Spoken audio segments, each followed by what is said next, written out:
welcome to Turn the Page, the official podcast of the Syosset Public Library.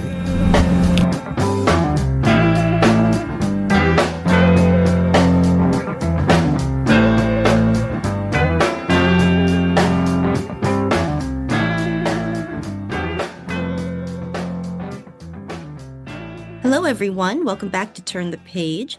I'm your host today, Jen, and today I am joined by an author and podcaster, the author of a particularly beautiful book that we are here to discuss today. We were just discussing it's a gorgeous multisensory experience, and it taught me so much more about a culture and a cuisine and an island that I was so excited to really get to delve into. And I am so grateful for this conversation. So welcome. Could I ask you to introduce yourself and your book, please? Yes, Jen, first, thank you very much for having me on your show. I really appreciate it. So my name is Emmanuel Laroche, and you can tell from my accent and my name that even if I live in Jersey, that I'm definitely not from Jersey originally. I am French and American now. And I was born and raised, in France, moved to the US in 2002. So it's 23 years now. And I am in charge of marketing for a company that manufacture natural extracts, natural ingredients for the food and the beverage industry. And so I am passionate about food, about culture, and I have the chance to travel, because of my job. And those travels took me to Madagascar in 2022. And it gave me the opportunity and the idea to write my second book called A Taste of Madagascar. I think it's really lovely that somebody who has lived a transnational life is writing a book about a very interesting mixed culture with lots of different influences at work. That's a very fitting authorship. Before we talk about A Taste of Madagascar itself, could you tell us a little bit more about your career, particularly your other books and projects, because you are also a podcaster? Yes, absolutely. Yeah. So again, it's connected to my day work, because I am in contact with a lot of chefs and mixologists and pastry chefs because they are a source of inspirations, for us. And looking always at, what's next, what's new in terms of food and beverage trend that we can share as well with our customers in the food and the beverage industry. So I was really always at the heart of, that industry, the hospitality industry. And in 2018, I made a decision to launch a podcast called Flavors Unknown. And really the idea is to celebrate the food culture that is the food culture today, in the US, and I have the chance to engage like we are doing now, you and I, on conversations, on the podcast with acclaimed chefs and pastry chefs and mixologists from around the country. So I do it every other week because it's on top of my day job. So it's really a passion project. So I do that, in the evening over the weekend. And so I have about 200 and something, episodes and interview with those brilliant minds. So that led to the writing of the first book called Conversations Behind the Kitchen Door. And that really gathered conversation with 50 known chefs, in mixology, pastry chefs from the US. And it's not at all, what the people can hear from the podcast, but there is some elements that are obviously in there, especially on the structure of the book in terms of the way the chapter are designed based on my learnings, from all the conversation I had. But I have as well, injected a lot of my own experiences traveling all around the US and having the chance to taste a lot of the great dishes and drinks that those individuals, have created. So what was the inception point for this book? In particular, you mentioned your travels. When did your interest and your connection to Madagascar begin? Wow. So, it began like really long time ago because, I mentioned it in the book and it's not like a very nice part of the French history, but, Madagascar used to be a colony from France. They became independent in 1960. And I was born, in the 60s, in France. So I had friends, in fact, at school, at elementary school, that the parents were from Madagascar. So I was already in contact with the diaspora from Madagascar without knowing really it. When you are 7, 8 years old, you don't really pay attention to that. They are your friends. So, and but at school, all our books, especially the geography book, like featured pictures of and we're covering Madagascar. So I was familiar with the baobab, those like tree of life, coming from Madagascar. And I as well was aware of the lemurs with those cute, animals picture on the book. So all of that was already part of my, I would say, memory. And when I started working in the flavor industry in the south part of France, in Grasse, I been in contact again with Madagascar because 80% of the world production of vanilla beans comes from that island. People don't realize that it's that level. So it's like 80%. It's really important. So I talked a lot about the vanilla coming from Madagascar throughout my careers. And in 2019, probably here in the US, I put together a contest where we were launching a new extract on the market, a vanilla extract. And a lot of chefs participated. So we took 3 winners closer to the source of vanilla. So I took Elizabeth Faulkner and Michael Gulota from New Orleans, and Shannon Tibet, who is or was at the time the beverage director from Death and Company. And we went, to the island. So that was my first trip. That was their first trip as well. And we discovered the island, which is the 4th largest island, on the globe, which is about the size of Texas for people to realize. So it's really a big island. And the idea was that I discovered vanilla, obviously, but I came in contact with a lot of other ingredients that I have seen chefs around the world using in their kitchen, but people have no idea it's coming from the island. So ingredients like cocoa, ingredients like pink peppercorn, because Madagascar is the 2nd world producer of pink peppercorn after Brazil. And then even caviar, that I was really dumbfounded to find caviar, 11 tons of caviar produced in Madagascar. And they have endemic wild black pepper that grows only there and not available anywhere else in the world. Tons of different variety and profile of honey because of the rich biodiversity, from the island. So when I saw all of this, I'm like, oh, I need to share that with, people, and that's how the idea of writing the second book came about. I hope you'll forgive a short tangent, but I used to study the Crusades in school, and that's always in terms of the economic consequences, that always brings up the medieval spice trade. And Yeah. it's always really interesting to me that like in our culture today, vanilla is sort of like a synonym for everywhere or plain or normal or something, when it was Yeah. once such a rare luxury. Absolutely, and I think thank you for bringing this point because sometimes I hear like, oh yeah, it's as plain as vanilla, and I'm like, come on, guys, it's vanilla is absolutely not plain at all. And if you know all the work, the craft that is behind the production of this queen of spices, you would definitely not find it plain. There's a lot of livelihood, behind this.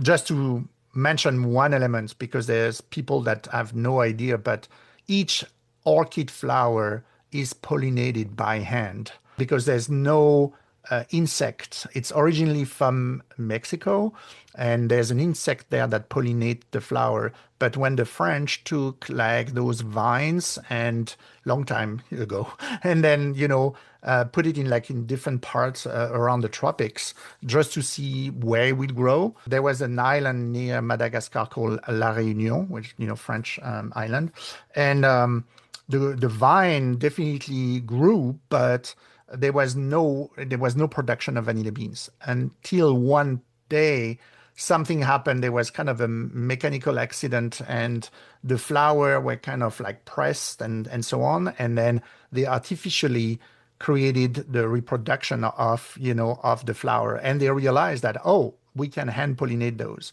And now, during the season, which is in September and October over there, because it's the other side of the equator, they every morning the women are going into the forests, where the vines are growing, and they are hand pollinating one by one the flowers to produce the fantastic vanilla beans that we love.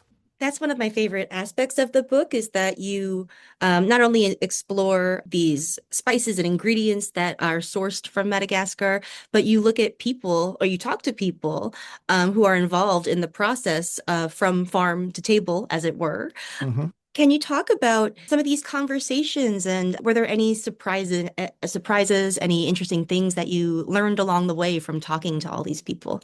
Yeah, I mean, first of all, is that even if this those people live in sometimes very, basic conditions, they always have a smile on their face, and they always welcome me in, their house for those conversations. They were very excited to have someone interested into like, what they were doing. And but you mentioned something which is interesting because you mentioned farm to table or or garden to table and so on. And I think the most shocking things going back to vanilla that we realized is I think it was Elizabeth Faulkner that asked that question when we had conversation with the farmers that were, growing vanilla. And we said, okay, so tell us, how do you use it? That the table part from the farms to table. And they said, what do you mean? We don't. And we are like, what? Said, no, this is money. This is currency for us. And so then I realized, I said, oh, that's true. That's 99% of the production of the vanilla is for export. So they don't, that's not part of their food culture. They don't cook with vanilla. They don't bake with vanilla. So now you see a lot of the new chef, like the new faces of the culinary scene in Antananarivo, which is the long name for the capital of Madagascar. They are step by step incorporating in their menu like those delicious ingredients, that grow in Madagascar. So vanilla and pink peppercorn and all the others, that I mentioned. So that was really like a big kind of a haha moment, for us. Yeah, that's a really interesting glimpse into how work culture and I guess the food culture don't always, overlap entirely Mm-hmm. in those cases. So in terms of the recipes, because you talked Mm-hmm. to many chefs who supplied you with recipes for the Yeah. book, do you know what went into those choices and what went into, well, and this is a broader question, the photography, because there's so much gorgeous, not only food photography, but photography of landscapes and spices and substances. So I have to say thank you because I took all those photographies Oh, nice. beside the dishes, but all the landscapes or pictures of individuals, people there. Yes, there are my pictures, from that I have taken along my 3 long trips that I have taken to Madagascar. So yeah, I really wanted to make sure that the people that were reading the book discovered really like the rich landscape of the island, because even if it's, yes, it's a big island, but it's still an island. And but there is a lot of different landscape, from plateau in a really high altitude. There is a rift like in the middle of the island, with a high level of mountains. And then there is obviously the very lush tropical forest in the northeast. And then you have fantastic shore on the Indian Ocean or the Mozambique Channel on the other side. And then you have kind of like more dry, very red soil because it's rich in laterite, which is this iron rich, part of the soil. So it's very red. That's why I called my subtitle of the book, The Culinary Riches of the Red Island. So I wanted to make sure that I have those visuals in order to take the reader with me and kind of this travelogue, after focusing on each of those ingredients. And then so going back to your questions on the dishes, I wanted to illustrate each of the ingredients because there's a chapter per ingredient. So there's a chapter on vanilla, and one cocoa, one on honey, one, and so on. And I reach out to chef from Madagascar, from the US, from France, that's where, in fact, cooking or using those, ingredients in some of their recipes. And I asked very kindly if they could share, a recipe for me to feature those ingredients. So there's a mix in, I think there's about 20 recipes, and there's a mix of recipe that are more, I would say, like an easy access that a home cook, can make. But then there's as well recipes that are very chef, level, because I wanted to show that those ingredients can really belong to those two different worlds. Interesting. Yeah, and it gives you a much broader view of I guess the versatility of a lot of these ingredients that they can be used for different flavor combinations and at different, frankly, price points for Sure, different people. Yeah. sure. But Mhm. we know it, in like vanilla is an easy example to illustrate what you just mentioned is that, we all have vanilla beans in our kitchen because we bake with it, or, some people even do like homemade ice cream, with it. But then obviously when you go to like the chocolatier and, like chocolate shops or, when you go to very famous pastry chefs, around the country, they use the same vanilla, maybe a better grade, of the vanilla still coming from Madagascar, but their talents, obviously celebrate that spice very differently from the way I make, let's say, the cakes in my kitchen.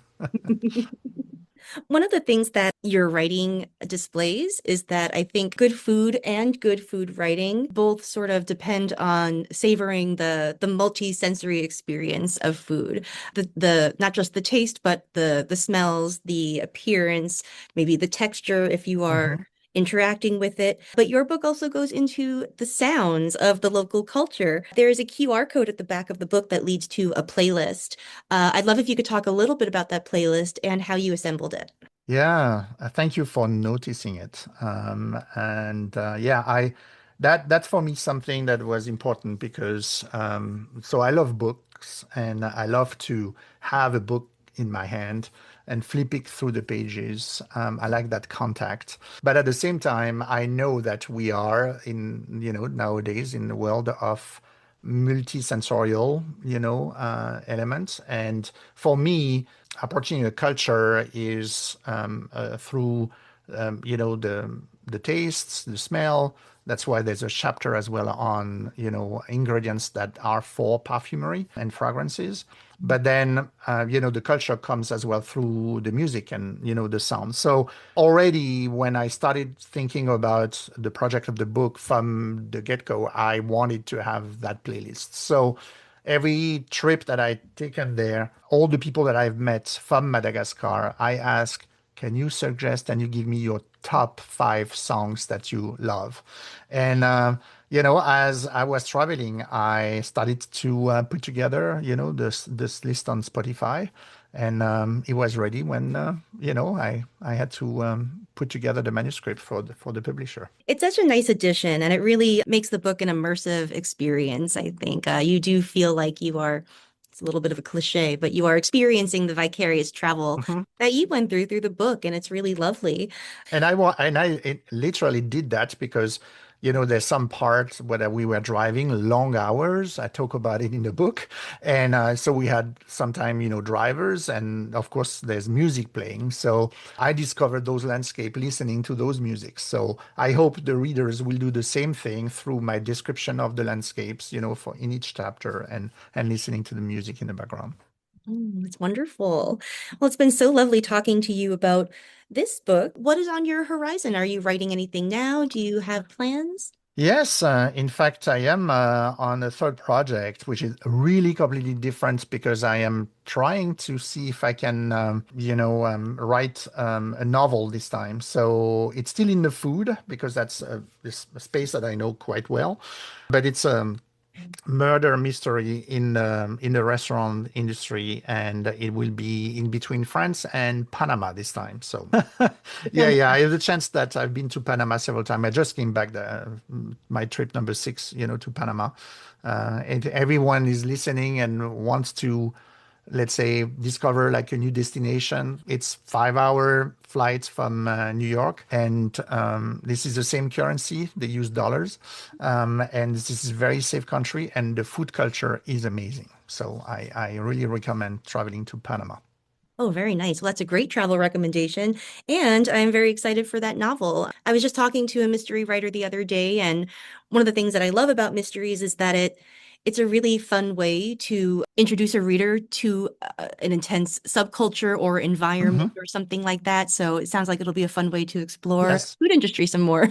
you just have to wait a bit. Yeah. I still have to write it. No rush, no rush, Well, thank you for taking the time to talk to us. It's been delightful. And yeah, I appreciate you taking the time. No, thank you very much, Jen. Thank you again for having me. Appreciate it. Very welcome. All right, listeners, please check out A Taste of Madagascar, Culinary Riches of the Red Island. It's absolutely gorgeous. It'll be a beautiful little coffee table book for you, I imagine. It's a beautiful, beautiful photography. All right, thank you all for joining us. It is now time to close this chapter. We'll see you next time. It's time to close this chapter of Turn the Page. Join us for the next episode.